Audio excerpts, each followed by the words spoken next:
shirkaani macnihiisu inuu yahay maanta Soomaaliya go'doon ku dhacaysa samada bay u baahan tahay xeerarkii oo dhan baa laga tagay sharciyadii baa laga tagay dhaqankii Soomaalida laga tagay maanta dayacaya burburka magaalada Muqdisho ku jira iyo deegaanadii waa arkaysa waxa maanta dhacay waxa laga yaabaa Jubbaland inay tahay cid culayska ugu badan ka tirsanaysa laakiin wax shakhsi oo aniga isagu isu dhammeeyo waxaan qaadnimo ma jiro وعكس بنية وحنا أمطوا وحنا كتبنا دولة ما أنت تجتاي وقت في عمل بلادين كرافة في أرض الحش بين الجيران والحرائر لكن وحنا قرأنا إن النتيجة ما تمشي كده أنت اللي هي اللي قطعت عنك كطحنك وفي عكي وقصة ولا نقول الدنيا أنت عشان مليون وقصة حدا دول كبلاد ما نسينا الكونسل ونسينا سيرا ييرنا دورشان قوانينا انت اصلا وحنا كده مراحش اللي يستاهل كلا قاديو الا قرانيا النتيجه انت ماشي كده ما نيك مره شخصيا انا اللي بشيء سؤال غير يسعد فيه وقفل يقول روح يدور يسعد فيه وشيء من الدين ما انت حسن ومدعينا قرارك ما ندري كثير كفديا حلايا Jubbaland inay tahay cid culayska ugu badan ka tirsanaysa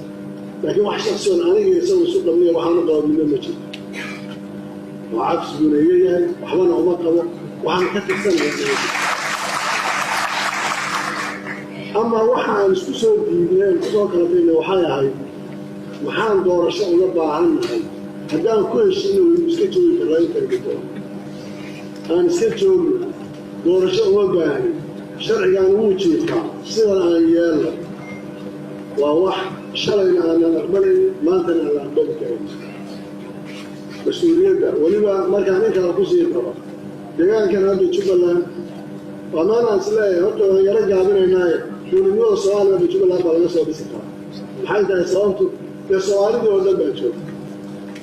أنا سكتشوا إنه يقولوا ما أنت ما أقبلش أنا سكتشوا وصير العلم حسن وكتر اللي يجوا حد هو طبعا شيء مرة كان سكر ولا شوي كذا سلام يلا واحد شو جينا بس مرة ما كان تعاين كسيرة لا وحرجينا يلا من يتسيح الشركاني معني يسكنوا ياهي ما أنت الصومالي يقول كل عيسى سمت بحبه وباهنتها xeerarkii oo dhan baa laga tagay sharciyadii baa laga tagay dhaqankii Soomaalida laga tagay maanta dayacaya burburka magaalada Muqdisho ku jira iyo deegaanadii waa arkaysa waxa maanta dhacay shabaab waxay noqdeen maanta inay awood ugu badan waddanka oo dhan ku yeeshaan waxay halis u tahay in magaalooyinka waaweyn waxay rabaan maanta ay ka sameeyaan oo sida rabaan ay yeelaan intaasoo dhan waa ducfiga iyo nooca dawladnimadu sida ay ku socoto sidaa daraadeed waxaan rabaa inaan ilaalo madaxweyne xasanow waxaad shalay diideen maanta cid kaa aqbali mayso dowladnimaduna wejigaa ma yeelanayso shirkaanna waxaad ogaataa waxaa ka soo bixi doona inay noqon inay tahay dowlad Soomaaliyeed ay ku tashanayso